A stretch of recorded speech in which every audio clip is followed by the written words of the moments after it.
Is GTA 6 in trouble? Well, everybody's asking that question now because a brand new report came out from Bloomberg, and it touches on a few things that I wanted to give my thoughts on. This is going to be an ongoing conversation as folks continue to predict things about the game. There's concern it will be delayed. There are thoughts about changes to the writing and that's going to harm the game or make it not what GTA is supposed to be about. We've had a very consistent speculation that a new trailer would land any day, but the GTA 6 trailer 2 just didn't show up when people were hoping.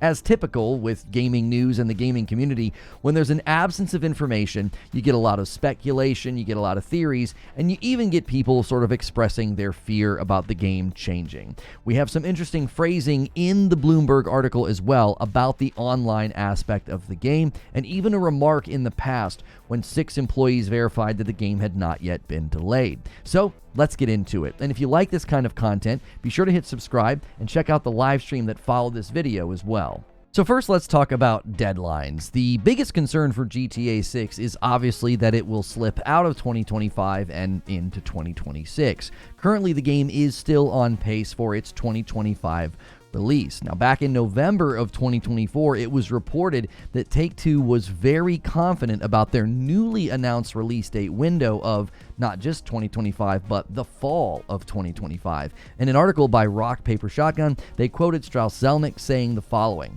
"Well, there is slippage in the industry, and we're not immune from that. However, we narrowed the timing because we are highly confident in that timing." So there's 2 takeaways there. First, they narrowed the timing, and secondly, they were actually able to do that because of their confidence in that date range.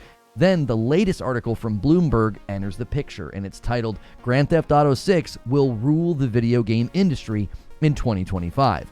Now, apparently, a lot of publishers and developers are waiting to announce their release dates if they're falling towards the end of 2025 because they want to see where GTA 6 lands. And this article stated something about deadlines that is causing concern. GTA 6 has already missed multiple deadlines, a common practice at Rockstar, but Take-Two says it's now on track. Now, this obviously doesn't bode well for 2 reasons. First, missing deadlines is apparently a common practice at Rockstar. That's not exactly confidence boosting. It could mean there is a pattern of issues or scope creep. Maybe they just try to do too much, or they just get too ambitious. And second, if you've already missed deadlines, then they will very likely miss more. It could be something that is endemic to the studio or the project itself. That can all start to stack up and snowball, and then that leads to the game slipping into 2026. Now, the good news is, if there is a delay, we will have pretty good and reliable info about it. We won't have to rely on rumors or, "Oh, I heard from my friend." Back when the delay was rumored, Jason Schreier from Bloomberg squashed it rather quickly. PC Games N reported, and they quoted him saying, "Good news is that 6 Rockstar employees all told me they have not heard of any delay. Bad news, it's a big, ambitious game and could very well slip. Too much time left to say anything definitive." Now, the second part isn't necessarily coming from those 6 employees. They maybe are just saying, hey, we can't guarantee anything, the project's too big. But given all the information that he has access to through these 6 employees, I think he's making a very fair observation here. Games of this size can easily hit just too many snags in too many departments, and it just becomes unavoidable. You have to delay the game. But sadly, a delay of GTA 6 isn't the only concern. Now, I want to be careful when talking about this because the instinct and general pattern right now is for both sides on these types of subjects to just sort of dismiss each other or just talk past each other. It was previously reported and then reiterated in the latest Bloomberg article that direction had been given about the writing and the jokes in GTA 6, and this is how it was phrased this time around. Bloomberg News has reported that GTA 6 will star a pair of playable characters, a man and woman inspired by the criminal duo Bonnie and Clyde, and that Rockstar is asking its writers to be less crude toward transgender people and other minorities, the common targets of throwaway gags in previous versions. Now, this is obviously sparking a lot of reactions and responses. You've probably seen the thumbnails claiming that GTA 6 is going woke. or that it has some kind of an agenda. Now, I want to represent that side of the issue as best as I can, even though I don't agree with what they're saying. There has been a pattern of changes made to games and media that has resulted in the quality of some of those games going down, and that is generally the view. That's the best way I can represent it. If I sort of try to steelman the argument, they're saying, listen, this is pattern recognition, and games that are doing this end up not being as good. And when you hear GTA 6 is going to be less crude toward minorities, it looks like, on the surface, it's fitting into that pattern that you've seen in other games. Now, whether or not you agree that the pattern is there, or that the presence of these things is ruining games, that's not the point. There is a growing number of gamers and content creators that believe this is true. So let's just ask the question. Has anything from Rockstar or the GTA 6 trailer signaled to us that the game's going to be low quality or not within the identity of a Grand Theft Auto game? I would have to say, from my perspective, the answer to that question is no. The trailer is full of irreverent and wild behavior at a time when a consistent concern is that women are being made to be ugly in video games. The GTA 6 trailer is full of attractive women, many of them wearing very little clothing. They have women twerking on top of cars. There's chaos in the streets, criminal activity. A general consistent theme is everything that I think of when I think of a GTA game.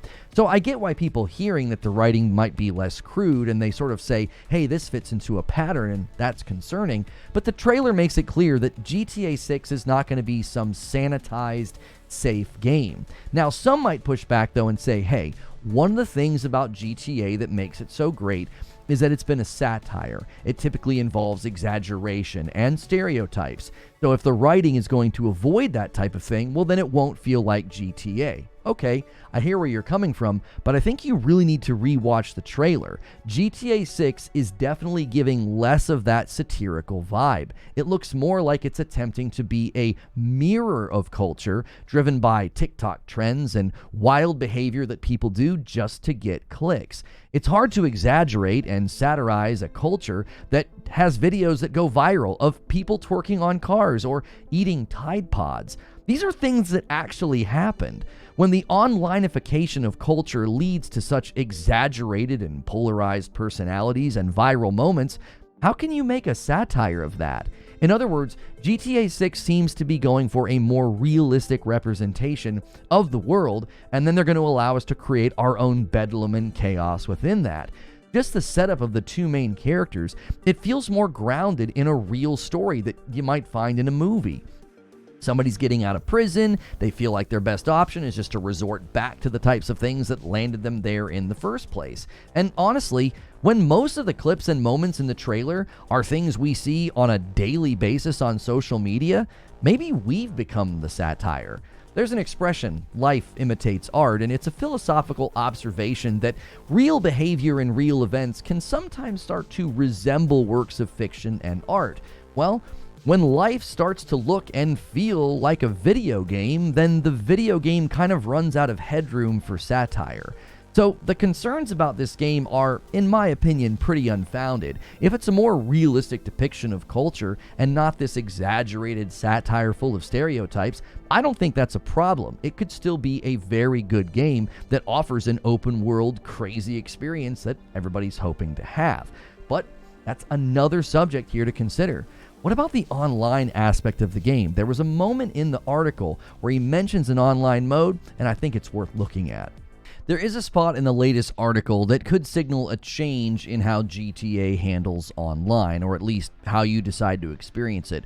Right now, if you want to play GTA Online, it is a completely separate mode in GTA 5. So you can play the single player game, or you can boot up and play online. Now, some make the mistake of thinking these are completely different installs, but they aren't. I actually thought that myself. And that makes what Jason Schreier says a little less surprising. He says the following: the title will feature a significant online mode selling in-game content designed to generate revenue for years into the future. That's how Take-Two kept GTA 5 going for more than a decade.